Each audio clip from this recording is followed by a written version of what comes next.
everybody. So right now I'm going to be showing you how to apply a red lip. A red lip, even for a lot of makeup artists, is notoriously the hardest lip to do because it's very dark. When you do a light lip, you might overdraw, you might, go outside the line, so to speak, and it'll be fine because it's light, so most of the time it's the same color as somebody's skin and you don't really see it. But with red, it's very important to be precise. So right here I have a oversized lip pencil that's red that I'm going to be using to line the lips. And then I have two different types of liquid lipstick. And these are both NARS, and the pencil is NARS too, but you can use anything. Don't be afraid to go to the beauty supply store, to go to the drug stores and get makeup because, at the end of the day, they're mostly created equal.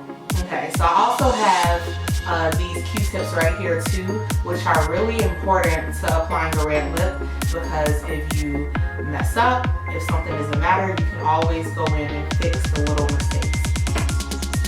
So typically, I would not be using an oversized pencil like this. I would be using a thin pencil, but since I left mine at home for some reason, we have to go with what we have, and it's fine. So what I'm going to do is I'm going to use the side of this. I'm not going to do it face on like this. I'm going to be using the side to get a more precise lip. Okay, so I'm going to start now.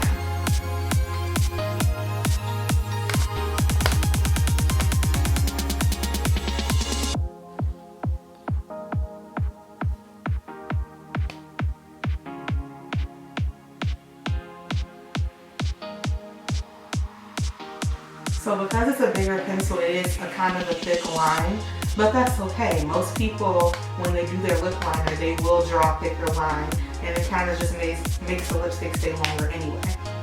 So that's perfectly fine. So I have it down, okay? It's not completely perfect, but I think that it's good enough where I can start filling in the lipstick. So I have two different colors, and I'm just going to decide which one is right for me. So I have this bluish undertone red, which is really going to be nice on my skin. And then I have one that's more orange. I'm going to use the one with a blue undertone because I feel like it will be more appropriate for my skin tone. Okay, we can get into undertones later.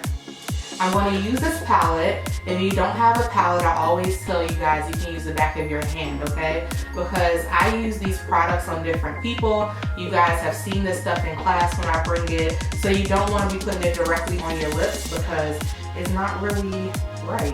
You don't want to use it directly on your lips if somebody else has to use it. It's not as clean. Yes, so this is matte and it dries down fast. So I'm going to try to work quickly. And I'm just going to fill in the space.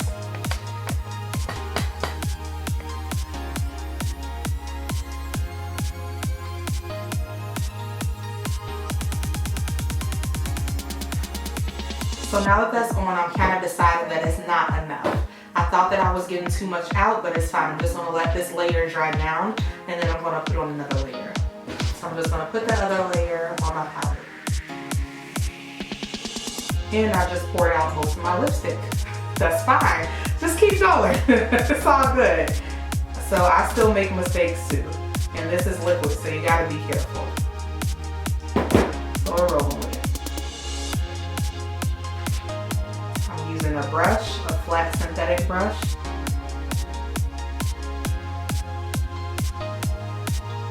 That's small enough for lips, and just rub them together. And I'm going to go around the edges, and I'm going to take my Q-tips and kind of just perfect my lines and make sure things look good. It's kind of like diffusing, if you will, okay? Just making sure any little things outside the lines are gone. And that's my red lip. Perfect. Beautiful Miss H. Look at what